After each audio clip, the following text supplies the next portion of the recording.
Welcome to GrowT3ch. This is a place where masters gather to transform the ordinary into masterpieces. Today is another good day and we are blessed with many things today. We have our fruits. This is our first tomato harvest and I think they're lovely tomatoes. What do you think about them? Tell me down there in the comment section so that I see what you're thinking. If there's something that you need to tell me down there. I think if you are someone who's around, I would have shared with you because you are my great people, my great team that come back to view these videos. And I'm very grateful. I share my happiness with you and I will always do. Yesterday, we were talking about ghostwriting in Kenya. And I was giving you my story about how it was for me as a ghostwriter in Nairobi, the years I spent and the lesson that I learned. Today is an extension of the same conversation and I just want to discuss more about my turning point and the things that I learned and what you can do as well as you follow my story. Ghostwriting is tough, like I said yesterday, and those who are doing it in these trying and difficult times, trying to earn money in Nairobi and various parts of the world, I just want to say you are doing a good job. The lessons you are learning are just great, and it can be used and tapped for your growth and also for the growth of our community. But why did I leave it? There's a turning point in my life. And before I talk about my turning point, I don't know if you subscribe. You know, subscription is a great way of appreciating. Give me a minute just to explain it, because you see, when you subscribe, it is not because you want to please me. Yes, someone will say that, but it is not about that. It is about having an impact and having a voice in this video. It is going to remain as a data, which means that you are helping me meet my goals. Your subscription is data. Your subscription is not a waste. So I appreciate it more than the smile it puts in my face. It goes towards helping me achieve my dreams. I believe everyone is also doing the same in your life. They also help you attain your dreams. It is the people who help you attain the dreams that makes your life better, not the people who made you feel good. Having said that, subscribe and hit that bell and comment if you have something to say. So let's continue. My turning point was the realization that life is not all just about money. Money is good. The Holy Bible says that money runs the world. And yes, I believe money runs the world, but it doesn't end there. As much as we earn money, we also need something that this ghostwriting does not provide. And that is recognition and also the impact. You can imagine someone working so hard for 30 years, 40 years, 50 years, and there's nothing to show of it. Like, you cannot look back and say, the life that I changed is this life and this life and this life. All what I used to do as a ghostwriter is to write essays that meet the market demands, but no one can recognize me. I cannot get value out of it. There's no certificate that I earn out of it. I don't mean that you need certificates, but I'm just trying to say, I cannot walk into someone's office and say, I'm a ghostwriter and I can do this job. It's like going to a police cell and reporting what you've just done. And so I believe that that lack of recognition is what discouraged me even more, because as I tread into the new path, I realized that the new job that I started, now it is teaching, there could be impact. I could see the student, I'm impacting their lives. I could be recognized by the institution on the effort that I was putting in that institution. And that felt better than just writing as a ghostwriter who is not recognized and appreciated for the work they do. For that reason, I was out. The second reason, apart from recognition, is impact. Just like I've mentioned, you get recognized and there is impact that you are having in the work that you do. Ghostwriting denies all these 40,000 Kenyans in Nairobi a chance to be recognized better, and the impact they are having, they don't even know. The students that have passed the dissertation and also their essays that have been approved, they don't come back to give them a badge. I believe if there's an industry that needs to be reformed and made better so that there's recognition, how they'll do it, I don't know, but it lacks recognition and it also lacks impact. It is because of this concept that I started thinking about doing something that could have impact beyond the classroom work. I'm a teacher, but yes, I repeat that several times. There's a reason why, because I enjoy it. I asked myself, yes, besides going to classroom, I started my life as a ghostwriter. I was online and I learned the tools. I still had a spirit calling me back online. For a long time after that, it has taken 3 or 4 years, wandering here and there looking for what I could do. But this year was a great year. I realized that there's something I could do. I could start GrowT3ch. So this is where we are. GrowT3ch is presenting this YouTube channel, and once again, subscribe if you've not. And in GrowT3ch, we are trying to make the ordinary into extraordinary. We want to build something out of what doesn't exist. I don't know, you never knew how this farm was before I came here. It was a barren land that has not been plowed for several years, 3, 4, 5, 6, I think, they say. But today I think it looks like a farm that is full of life. People visit this farm for food than any other farm around, and that gives me that aspect of impact that I think I want to make in life. So I can see the impact I'm having. I can see these tomatoes, and I know as someone eats them and asks me that they want to buy tomatoes, I feel so happy that I'm having impact in this community. And so we that are ghostwriters and are still continuing with this job, we like to convert what we already learn, what we know, into a movement that incorporates the technology that you have. Ghostwriting entails learning to use a lot of tools.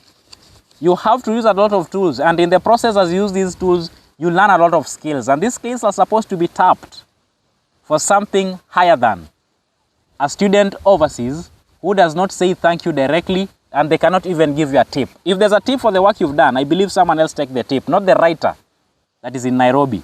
And because of that, I think we need to model this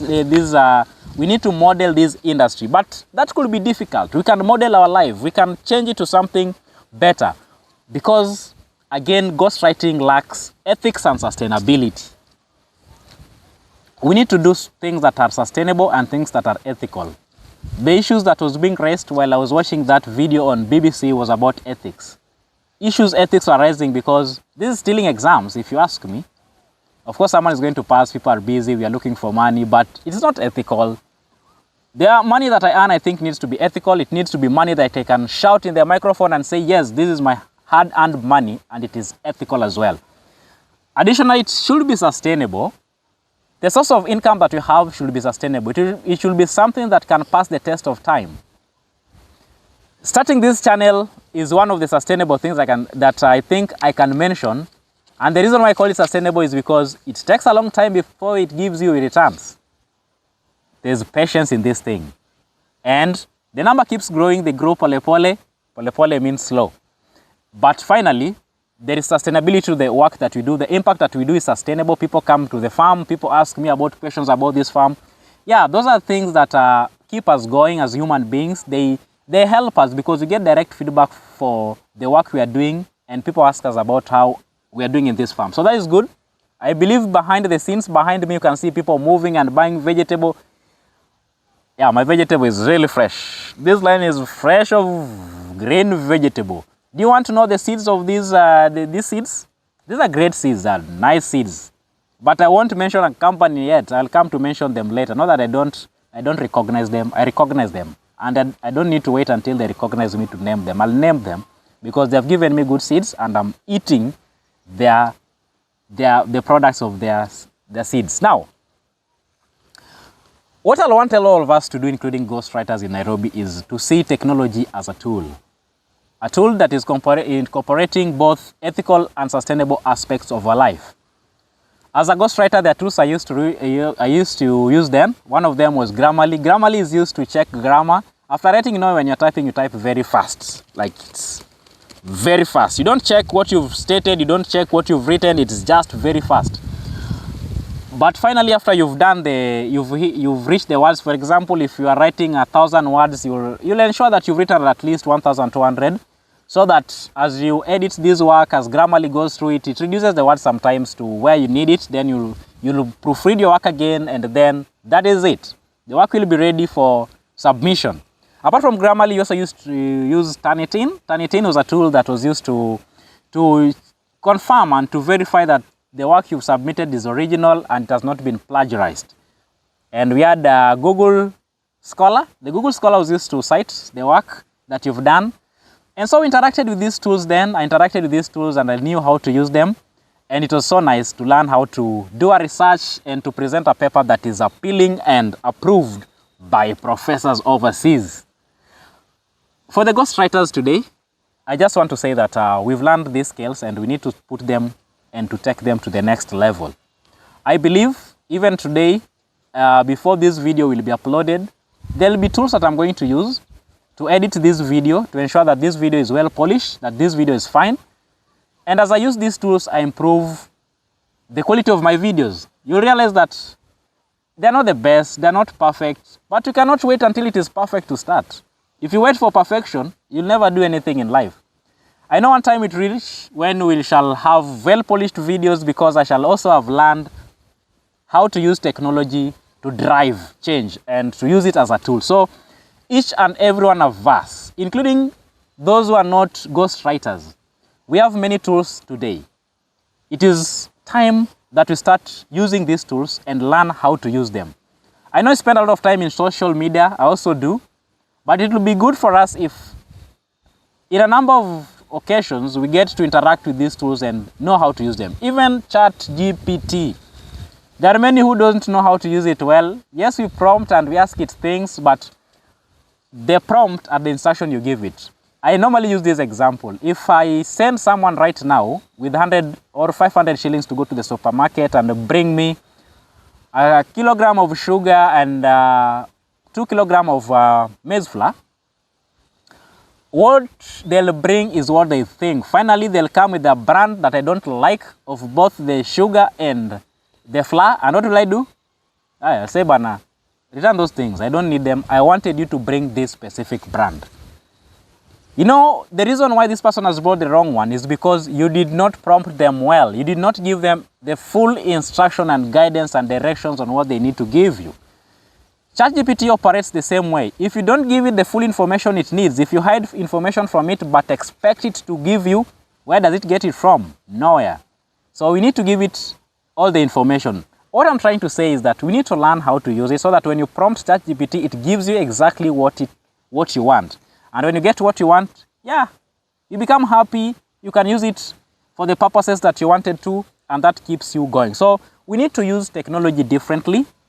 We are not in the era anymore. If people still believe that you are in an era where it matters who you know, in the age of AI, it is not going to matter who you know. What will matter is which tool you know and how do you know how to use it. That English? Yes, it will matter the tools you know and how much you know how to use it. It's not going to matter who you know, because we want results in this world. In the era of AI, there are many things that are going to be done with machines, and therefore the workforce that is going to be needed for human to do, it will be workforce that is related with what you can do and the tools you can use. I encourage you to learn how to use your tools in whichever industry you are in. If you are an advocate, you better start knowing how to use the tools of AI to improve your work. If you are a teacher, I'll mention it several times here. If you are a nurse, if you are a secretary, whichever job you are in, all of us are going to be affected directly or indirectly. But the impact of this influence is going to relate directly with the amount of tools we know, how we can deliver with them, and the easier we interact with this tool, the better for us all. So in this segment, I just want to say we have a turning point in our life, and unless we all know the turning point that we are in, we may miss an opportunity. The opportunity that exists today is the opportunities that AI provides. And I believe that all of us need to learn these tools, need to practice them every day, and there's no room to say, I'll do it later.